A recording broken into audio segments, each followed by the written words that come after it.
다니엘 10장 1절에서 3절 말씀, 10절에서 14절 말씀. 바사왕 고레스 제3년에 한 일이 벨드사살이라 이름한 다니엘에게 나타났는데 그 일이 참되니 곧 큰 전쟁에 관한 것이라. 다니엘이 그 일을 분명히 알았고 그 환상을 깨달으니라. 그때에 나 다니엘이 세 이레 동안을 슬퍼하며 세 이레가 차기까지 좋은 떡을 먹지 아니하며 고기와 포도주를 입에 대지 아니하며 또 기름을 바르지 아니하니라. 한 손이 있어 나를 어루만지기로 내가 떨었더니 그가 내 무릎과 손바닥이 땅에 닿게 일으키고 내게 이르되 큰 은총을 받은 사람 다니엘아, 내가 네게 이르는 말을 깨닫고 일어서라. 내가 네게 보내심을 받았느니라 하더라. 그가 내게 이 말을 한 후에 내가 떨며 일어서니 그가 내게 이르되 다니엘아, 두려워하지 말라. 내가 깨달으려 하여 내 하나님 앞에 스스로 겸비하게 하기로 결심하던 첫날부터 네 말이 응답받았으므로 내가 네 말로 말미암아 왔느니라. 그런데 바사왕국의 군주가 20일 동안 나를 막았으므로 내가 거기 바사왕국의 왕들과 함께 머물러 있더니 가장 높은 군주 중 하나인 미가엘이 와서 나를 도와주므로 이제 내가 마지막 날에 네 백성이 당할 일을 네게 깨닫게 하러 왔노라. 이는 이 환상이 오랜 후의 일임이라 하더라. 여러분, 예수 믿는 우리 신자는 누구일까요? 과연 어떤 사람이라고 정의하면 좋을까요? 이 밤 금요 기도회, 회복 기도회 하는 시간이니까 예수 믿는 신자는 평생을 기도하는 사람이다. 이렇게 정의를 해도 전혀 과언이 아닐 겁니다. 바로 오늘 밤 우리가 이 자리에 모인 이유도 이렇게 보면 딱 한 가지입니다. 기도하기 위해서 모였어요. 참 여러 문제들이 있지요. 기도할 거리가 없는 때는 단 한순간도 없는 것 같아요. 하나님께서 우리의 전체 삶, 우리의 모든 삶, 매일매일 우리의 일상에 주권자 되신다, 주관자 되신다, 우리는 그걸 믿어요. 믿고 기도를 해요. 그리고 교회의 모든 일, 모든 사역의 주관자도 하나님이시다. 우리는 그걸 믿고 기도를 해요. 기도는 우리 믿는 사람들에게는 마치 생명줄과 같습니다. 참 여기 다양한 봉사 또 사역을 하시는 분들이 잔뜩 모여 있는데요. 여러분, 우리 모든 사역의 원동력, 힘이 어디서 나오는가? 내 힘이 아니죠. 우리 모든 사역의 원동력은 바로 기도에서 나옵니다. 하나님으로부터 나온다 이 말이에요. 다니엘서 1장부터 9장까지 이렇게 쭉 읽어보니까 다니엘서 전체가 12장인데요. 다니엘서는 이건 분명해요. 뭔고 하니 다니엘서 전체는 기도와 함께 진행이 돼요. 이 다니엘의 기도와 함께 다니엘서가 쭉 이렇게 진행되는 모습을 볼 수가 있어요. 그 앞에 우리가 봤던 다니엘서 2장 보면 느부갓네살 왕이 큰 신상의 꿈을 꾸잖아요. 바벨론에 한다하는 모든 술객들, 박수, 하는 사람들 다 불러다 놓고 물어봐도 아무도 몰라요. 해석을 못해요. 다 죽여라. 바벨론 왕이 다니엘이 그 말을 듣고 친구 세 사람과 함께 간절히 하나님 앞에 기도하고 그리고 왕에게 가서 그 꿈, 신상의 꿈을 정확하게 해석을 해주지 않습니까? 기도하고 가요. 그때도 보면. 그리고 또 다니엘서 6장을 보면 그 유명한 장면이 나오지요. 왕에게만 기도하기로 했는데 다니엘이 뻔히 알아요. 왕의 도장이 문서에 찍혔다는 걸 알아요. 그걸 어기면 어떻게 된다는 것도 알아요. 그럼에도 불구하고 평소에 하던 것처럼 예루살렘을 향해서 활짝 열려있는 창문 바로 앞에서 마치 사람들 공개적으로 보란 듯이 무릎을 꿇고 날마다 하루에 3번씩 했던 그대로 기도하는 모습이 나옵니다. 그리고는 또 좀 지나가면 지난번에 보았던 다니엘서 9장입니다. 다니엘서 9장에서 다니엘이 또 하나님 앞에 엎드려요. 간절히 기도를 합니다. 특별히 구약 성경 에레미야서를 읽다가 포로 생활의 연수가 70년이구나 하는 걸 다니엘이 크게 깨달았어요. 그런데 연수를 계산을 해보니까 그게 2년밖에 안 남았어요. 때가 급한 걸 알고 다니엘이 그걸 깨닫자마자 옷을 베옷으로 갈아입고 재를 머리에 뒤집어 쓰면서 금식 기도로 들어가는 모습을 우리가 보았습니다. 그리고 오늘 다니엘서 10장이에요. 근데 오늘도 보면은 아까 우리가 잠깐 본 것처럼 다니엘이 다시 또 기도를 해요. 3주 동안, 새 일회 동안 3주 21일 꼬박. 그러니까 좋은 음식도 안 먹고 고기와 포도주도 입에 대지 않고, 이때가 다니엘 나이가 적어도 80 중반은 넘었어요. 80 후반 나이로 보여요. 고령이지요. 그럼에도 불구하고 다시 3주를 금식하며 기도하는 다니엘의 모습이 여기 그려져 있습니다. 그런데 여러분, 이 내용들, 기록들 하나하나가 역사적인 기록이라는 걸 우리가 언뜻만 보아도 알 수가 있어요. 왜냐하면 여기 다니엘서 10장 1절 처음 어떻게 시작하는가 하면 바사 왕 고레스 제3년에 이런 일이 있었대요. 이 바사라는 건 이제 페르시아를 말합니다.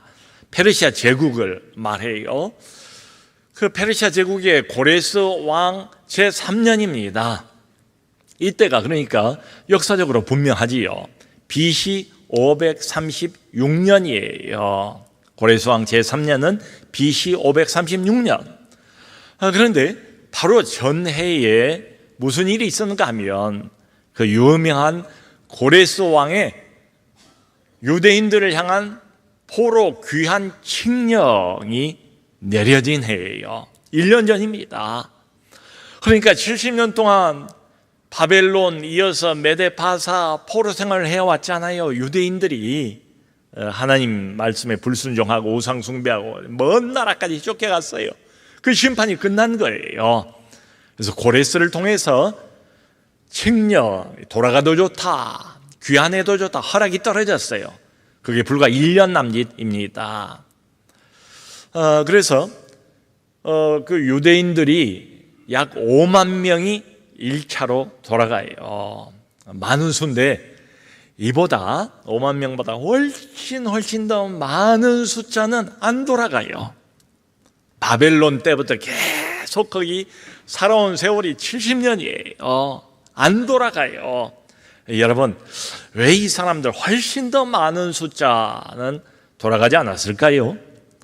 우리가 간단히 생각해 볼 수가 있죠. 여러분, 70년이면 적은 세월이 아니잖아요. 아들, 딸 낳고 그 아들, 딸들이 또 손주, 손녀 낳고 이제 여기가 삶의 터전이에요.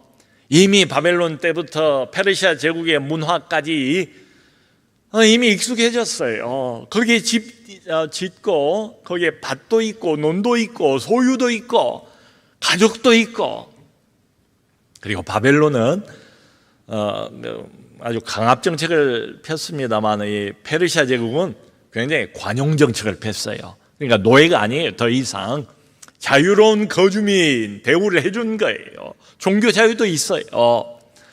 근데 지금 예루살렘 형편은 어떻습니까? 70년 동안 엉망진창이 되지 않았겠어요? 그러니까 황폐해 있어요. 돌아간다 한들 집이 있는 것도 아니고 밭이 있는 것도 아니고 안정이 보장되는 것도 아니에요. 그러니까 많은 사람들은 그대로 거기에 머물러 있는 겁니다. 유배지에, 포로였던 그 땅에 그대로 남아 있어요.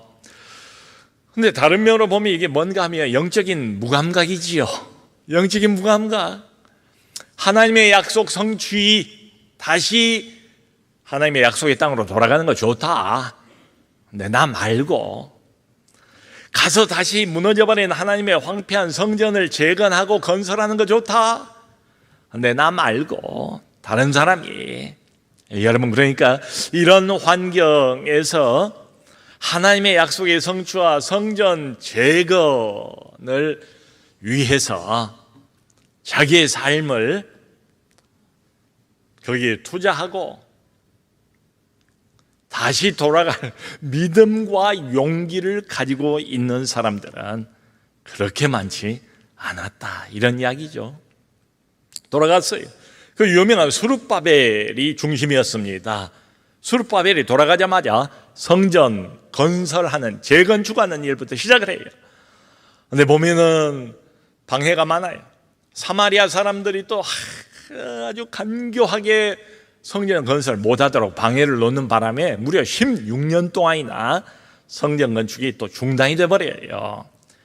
이런 소식을 멀리서 들은 다니엘, 정말 이제 새로운 시대가 오는가 보다, 70년 포로 생활이 끝나고 다시 하나님이 우리에게 주신 아름다운 옛 예루살렘 시온성, 그 영광이 재현이 되는가 싶었는데 그 꿈이 좌절돼 버리는 이런 소식을 들으면서 다니엘이 다시 엎드린 거예요.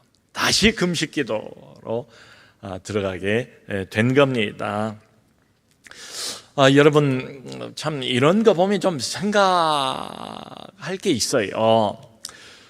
70년 심판 끝났잖아요. 그리고 하나님이 약속한 것처럼 다시 예루살렘의 시온성으로 돌아가게 하셨단 말이에요. 좋아요. 다 이게 얼마나 기쁜 일입니까? 감사한 일입니까? 근데 일들이 생각하는 것처럼 안 돼요. 안 풀려요. 막히잖아요. 성전 건설도 조금 해보다가 방해 때문에 무려 16년이 중단이 돼버려요. 우리가 신앙생활하면서 이런 때가 종종 있어요. 하나님의 뜻이라고 우리는 생각을 했어요. 그렇게 알고 뭔가를 시도를 해봅니다. 하나님의 뜻이니까. 근데 이상하게 잘 안 풀려요. 하나님의 뜻이 맞는 것 같은데 여기서 막히고 저기서 막히고 많은 담벼락에 부딪혀요. 여러분, 하나님의 뜻이라고 해서 그야말로 일사천리로 일이 진행이 되거나 쉽게 풀리거나 그러질 않아요. 이게 우리에게는 늘 의문입니다. 그러니까 이게 예를 들어서 우리 목장을 위한 일이고 목원들을 위한 일이라고 생각을 했어요. 그래서 어떤 일을 시도를 해본 겁니다. 근데 이상하게도 일이 막히는 거예요. 안 풀리는 거예요. 이게 분명히 하나님의 뜻이라고 확신을 했어요. 이건 하나님의 나라를 위해서, 교회를 위해서 너무도 필요한 일이라 굳게 믿었어요.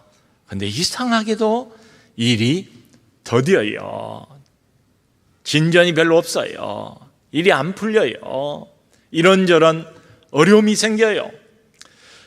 여러분, 우리는 이럴 때 어떻게 합니까? 계속 기도하잖아요. 일이 술술 잘 풀리면 기도하겠어요?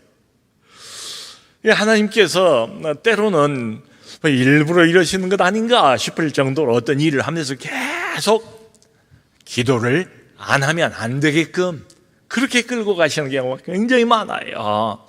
아마 하나님께서 우리의 기도를 듣고 싶어서 우리의 영혼을 놓치지 않기 위해서 하나님을 찾고 바라보는 간절함을 하나님이 원하셔서 그러신 것 아닌가 생각이 돼요. 다니엘이 새 이래 동안 21일을 그렇게 기도를 했대요. 그랬더니 응답이 왔어요. 여기 4절을 보면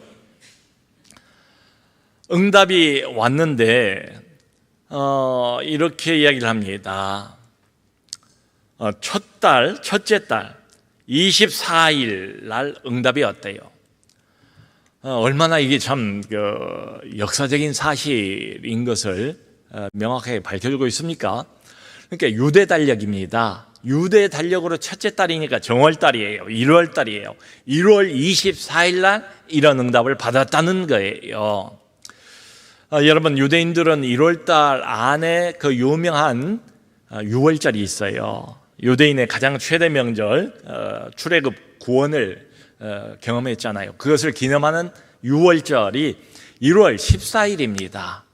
1월 14일부터 한 주간 동안은 무교절이라고 해서 그저 구원받은 것을 한 주간 내내 함께 기뻐하고 축하하는 그런 기간으로 보내요. 그러니까 1월 14일 날 유월절 그리고 무교절이 시작돼서 일주일이니까 1월 21일 날 끝났을 거 아니에요. 그게. 그리고 1월 24일 날 내가 이 계시를 받았다라고 말하니까 유월절 끝나고 난 다음에 사흘 뒤입니다. 시간을 그렇게 말하고 있고요. 그런가 하면 히데겔 강가에서 이 계시를 받았대요. 여러분 여기 히데겔은 히브리어인데 요즘 우리가 알고 있는 티그리스 강을 말합니다. 티그리스 강가에서 이 계시를 받았다. 그러니까 시간과 장소를 아주 명확하게 이게 역사적인 사실인 것을 다니엘이 스스로 밝히고 있어요. 티그리스 강은 고대 메소포타미아 그 문명 발상지 중에 하나예요. 지금도 티그리스 강이 있어요.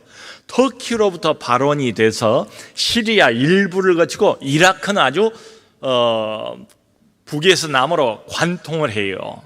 그리고는 페르시아만으로 흘러가는 강, 무려 1800km 정도 되는 길다랗게 도도하게 흘러가는 강이 바로 티그리스 강입니다. 그 티그리스 강 가에서 내가 이 계시를 받았다 이렇게 분명하게 밝히고 있습니다. 여러분 다니엘이 이 받은 이 기도의 응답은 일종의 환상이었습니다. 근데 우리가 잘못 오해를 하면은 이게 무슨 머리로 상상하는 이런 게 아니고요. 실제로 영적인 눈이 열린 겁니다. 다니엘의 영적인 눈이 열려서 천사, 하늘나라의 실제를 다니엘이 보게 된 거예요. 뭐 선지자들 경우도 이런 거 많이 있잖아요. 이사야 6장을 보면 이사야가 하나님의 보좌의 영광을 보잖아요. 눈이 열려서 하나님의 보좌의 영광을 보잖아요. 천사들이 나는 모습을 보잖아요. 근데 그걸 보자마자 뭐라고 그래요? 화로다 나여 망하게 되었도다. 그 에스겔 1장을 보면 에스겔은 또 바벨론 포로로 끌려가서 그발 강가에서 하나님의 영광을 보지 않습니까? 그런 것처럼 다니엘도 환상 중에 눈이 열려서 천상의 실제를 보게 돼요. 자, 여러분, 그런데 오늘 10장 안에서 가장 중요한 것은 다니엘이 뭘 가장 먼저 봤는가? 이게 제일 중요해요. 우리가 읽지는 않았는데요. 여기 5절, 6절을 보면 다니엘이 구약에 나타난 그리스도를 먼저 봐요. 그리스도의 현현을 체험을 해요. 그리스도의 영광을 다니엘이 먼저 만나요. 이게 대단히 시사적이고 대단히 중요합니다. 다니엘서 전체를 꿰는 핵심적인 내용이 이 안에 숨어 있어요. 다니엘이 구체적인 계시를 받기 이전에 그리스도의 영광을 먼저 본다. 그리스도를 먼저 만난다. 여기에 나타난 바로 이분이 누군가 하면 바로 구약의 그리스도예요. 여러분, 성육신해서 몸을 입고 이 땅에 오시기 전에 그리스도는 어디 계셨는가? 보면 구약 성경에 가끔씩 여호와의 사자, 하나님의 사자 이렇게 나타나는 대목들 중에 여러 군데는 바로 그리스도를 의미합니다. 그 대표적인 구절이 오늘 다니엘서 이 본문이에요. 자, 5절, 6절 한번 띄워주시기 바랍니다. 5절, 6절 제가 읽어볼게요. 그때 내가 눈을 들어 바라본 적 한 사람이 세마포 옷을 입었고 허리에는 우바스 순금띠를 띠었더라. 또 그의 몸은 황옥 같고 그의 얼굴은 번갯빛 같고 그의 눈은 횃불 같고 그의 팔과 발은 빛난 녹과 같고 그의 말소리는 무리의 소리와 같더라 라고 되어 있습니다. 이 구약에 나타나는 그리스도의 현현, 그 모습을, 압도적인 그 모습을 본 거예요. 여러분, 바로 이 묘사가 어디서 좀 본 것 같지 않습니까? 신약성경 맨 마지막 요한계시록, 그것도 미래에 이 세상이 어떻게 될 것인가, 종말의 때에 어떤 일이 벌어질 것인가를 계시를 받잖아요. 요한 사도가 계시를 받기 전에 주일날, 부활의 날 아침에 먼저 부활하신 그리스도를 만난 장면이 요한계시록 1장에 나옵니다. 1장 13절부터 15절 한번 읽어볼게요. 들어보세요. 촛대 사이에 인재 같은 이가 발에 끌린 옷을 입고 가슴에 금띠를 띠고 그의 머리와 털의 희기가 흰 양털 같고 눈 같으며 그의 눈은 불꽃 같고 그의 발은 풀무불에 단련한 빛난 주석 같고 그의 음성은 맑은 물소리와 같으며. 역시 그리스도의 모습이에요. 다니엘이 보았던 그리스도의 현현, 구약에 나타난 그리스도의 영광스러운 빛나는 모습과 신약의 요한 사도가 한참 후에 역시 계시를 받기 전에 만났던 부활하신 그리스도, 묘사가 아주 흡사하지 않습니까? 다니엘에겐 처음이에요. 이 구약에서 하나님 자체이신 하나님의 아들, 성부, 성자, 성령, 하나님의 제2위이신 그리스도를, 그 현현을 맞닥뜨리게 된 거예요. 여기 성경을 보니까 그 영광에 너무 눌려서 다니엘이 온몸에 힘이 빠지고 정신을 잃어버리고 깊은 잠에 빠지게 됐대요. 그렇게 되자 다른 한 존재가 등장을 해서 오더니 정신을 잃어버린 이 다니엘을 만져주고 그를 깨워요. 그리고 다시 이렇게 세워요. 그런데 이 존재 누군가면 대부분의 우리 보수학자들은 가브리엘로 봅니다. 가브리엘. 하나님의 어떤 계시의 말씀이라든가 어떤 하늘의 공지사항을 어떤 개인에게 이렇게 전달하는 역할, 메신저 역할을 하는 게 가브리엘 천사거든요. 그 가브리엘이 깊이 잠들어 있는 다니엘에게 와서 그를 어루만지고 그를 깨워요. 깨우고는 구체적으로 앞으로 일어날 일들에 대한 계시를 가브리엘이 줍니다. 그 계시의 내용이 다니엘서 이후에 12장 끝까지의 전부예요. 계시의 내용이에요. 가브리엘에게서 받은 그 내용의 핵심은 뭔가 하면은 세상 나라 강대국, 전에는 바벨론이었지만 바벨론이 이제 사라졌고요. 강대국들의 흥망, 세상 종말에 대한 이야기예요. 그 계시를 받은 거예요. 그러니까 지금 이제 페르시아 제국이잖아요. 이 페르시아 바사 제국이 사라질 것을 계시를 받고 이어서 헬라 제국이 등장했다. 헬라 제국이 사라질 것을 계시를 받고 그 다음에는 헬라 제국이 사라지고 난 뒤에 그 유명한 안티오쿠스 에피파네스라는 적그리스도의 모형 그 인물이 나와요. 그 인물이 하나님을 모독하고 성전을 조롱하고 그러면서 세상의 종말에 대한 이야기까지를 연결해서 다니엘서를 마무리하고 있습니다. 사실은 이 내용은 이전에도 나왔어요. 비슷한 계시를 받았어요. 그런데 이제 보시면 알겠지만 그것보다 훨씬 더 구체적이고 세부적으로 말하자면 한번 받았던 계시지만 더 확대해서 자세하게 계시를 받습니다. 성도 여러분, 그런데 우리가 역시 놓치지 말고 늘 기억해야 될 건 뭔가 하면 이 구체적인 계시 내용을 받기 전에 다니엘이 그리스도를 만났다는 사실입니다. 생각해 보세요.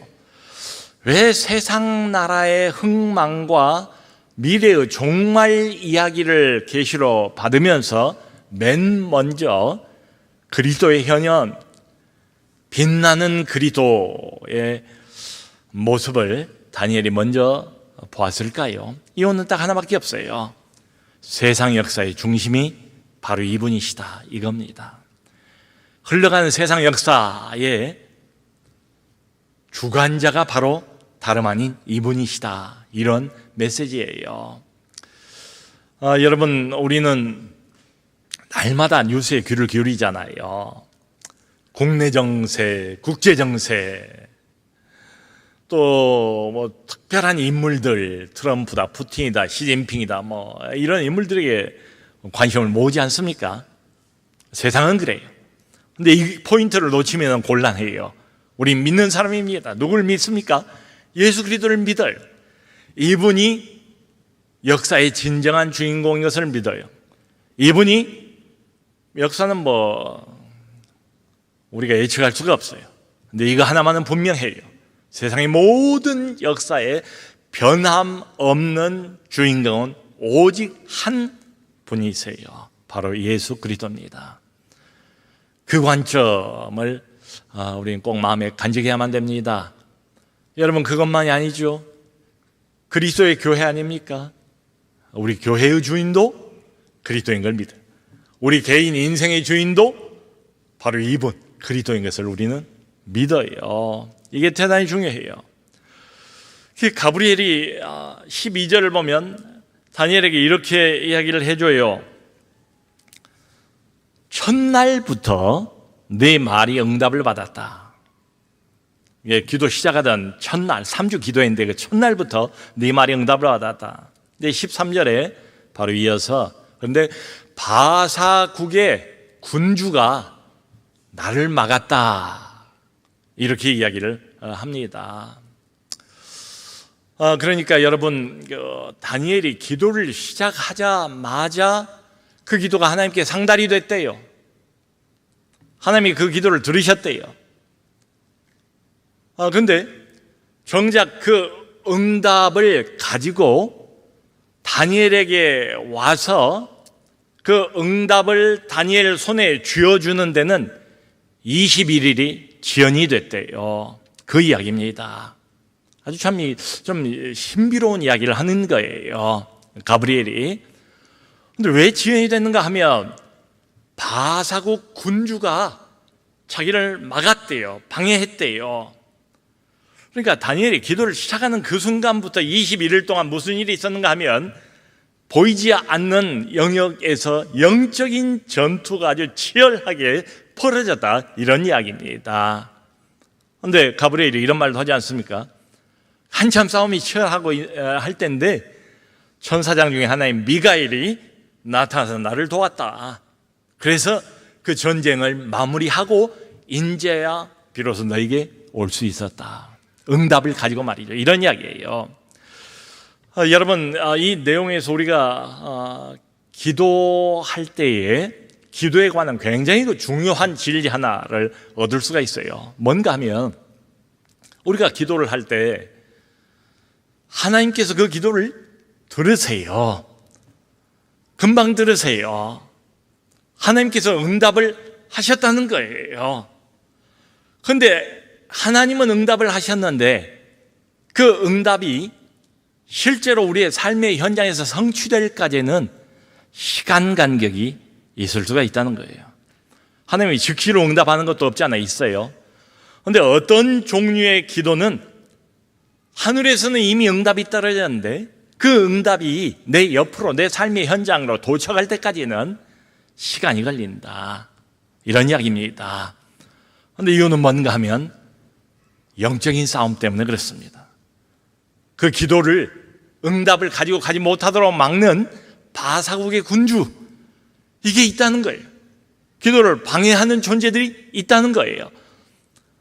여러분, 그러므로 우리가 기도를 시작하는 그 순간 어떤 기도는 영적인 싸움이 본격적으로 시작이 돼요.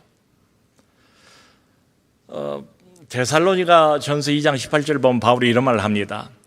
데살로니가 교인들에게 내가 한두 번 너희에게 나 바울이 가고자 했는데 사탄이 우리를 막았도다. 가고자 했는데 사탄이 막았대요. 눈에 안 보이지만 지금도 안 보이는 영역에서는 굉장히 치열한 영적인 전투가 벌어지고 있어요. 특별히 어떤 사람이 어떤 한 사람의 영혼을 속박에서 풀어내는 구원을 위한 기도를 할 때, 복음을 전파하고자 할 때 이런 치열한 영적 싸움이 종종 벌어집니다. 전도 폭발 해보신 분들은 알 거예요. 사랑의 어부들 밖에 나가서 노방전도를 해보신 분들은 알 거예요. 이게 얼마나 치열한 영적인 전투인지 기도 없이는 나갈 수가 없어요. 기도 없이는 이 거룩한 임무를 수행할 수가 없어요. 백전백패예요. 우리 힘으로 나가서 우리 힘으로 내 목소리로 내 힘으로 전하는 게 아니잖아요. 구원을 위한 복음을 위한 기도를 시작할 때는 영적인 지진이 일어나요. 잠들어 있는 악의 영들을 우리가 깨우는 셈이에요. 여러분, 그 유명한 에베소서 6장 12절 보면 그런 말이 있지 않습니까? 우리가 싸우는 싸움은 결국은 눈에 보이는 혈과 육, 사람과의 싸움이 아니래요.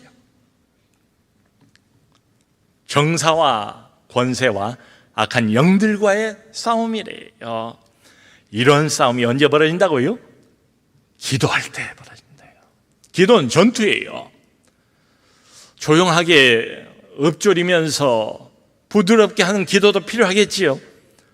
그런데 어떤 기도는 여기 나와 있는 것처럼 치열한 영적인 전투입니다.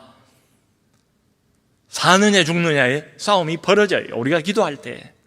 사랑하는 성도 여러분, 오늘 이 본문을 보면서 우리가 마음속에 좀 깊이 담기를 바라는 것은 우리의 기도는 어떤 기도를 할지라도 결코 헛되지 않습니다. 하나님이 다 들으세요. 처음부터 그것도 들으세요. 내가 무슨 내용으로 기도하는 걸 하나님이 다 아세요. 그런데 정작 그 기도가 언제 정말 내 삶의 현장에 응답으로 떨어지는가? 기도 응답의 때와 방식은 하나님의 주권입니다. 우리는 몰라요. 여러분, 응답이 된다는 것은 분명해요. 응답이 좀 지연된다고 해서 그러므로 낙심하지 마세요. 하나님이 다니엘에게 말했잖아요. 첫날부터 너의 기도를 들으셨다.